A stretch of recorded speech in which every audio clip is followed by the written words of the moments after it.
Joining us now, the National President for the Professional Aviation Safety Specialists Union, David Spero. He was also an air traffic control systems specialist at the FAA for more than 30 years. Thank you so much for being with us. Hi, Katie. Thank you for having me on. Do you think this is a necessary move, reducing capacity by 10%? Well, look, the FAA's function is aviation safety. So I think it's an appropriate measure for the government to take if they feel that safety can be compromised in any way. So they're not going to let that happen. And you know, quite frankly, that's a good thing. Talk to me about what it's like for air traffic controllers and the support staff right now. Yeah, so we represent 11,000 FAA employees, everybody that's not an air traffic controller, let me put it that way. That's the system specialists, the aviation safety inspectors, and everybody that supports that aviation ecosystem, like we like to call it. A lot of our folks are on the job right now, and they're not getting paid, and that is an enormously stressful thing to have to go through. I was at DCA yesterday, Washington Reagan National Airport, and we met with some of the folks there, and I said, how is it going? And they said, we're working harder than ever, because not only are they having to come in and not work for no pay, they also have to come in now, and because that $12 billion that's being spent to upgrade the national airspace system is happening, and they're coming in at 3 o'clock in the morning for overtime, having to work extra shifts because all of this upgrade is still happening, even though they're not getting paid. And the frustration is enormous. There's not just this, and the shutdown being in day 37, the furloughed employees who are not getting paid but still having to work. There's been an issue with the training of air traffic controllers and other support staff now for years.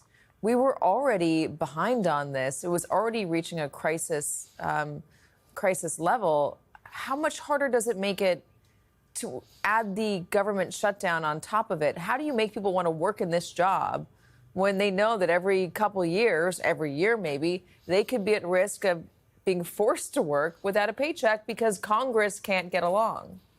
Yeah, the instability of the job now is something that's very unappealing to people.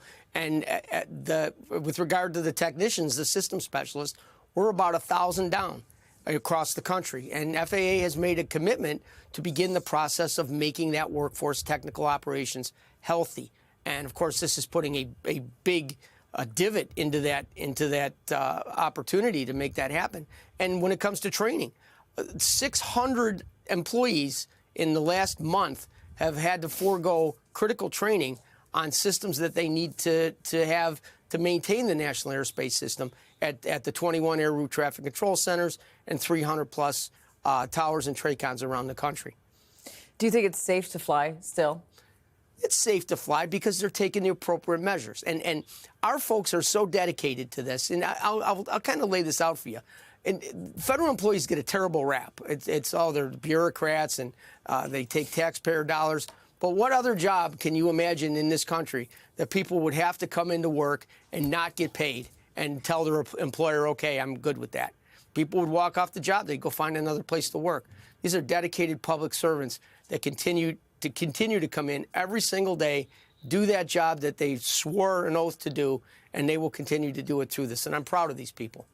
David Spero, thank you very much. I have to say, I was flying the other day, and this was TSA agents, so not under your purview, but I was impressed at how they were still at work. They were all in good spirits. They were moving the line through quickly, and I just can't imagine the stress you must be under, not getting a paycheck and still having to do that high-pressure job in a high-pressure place.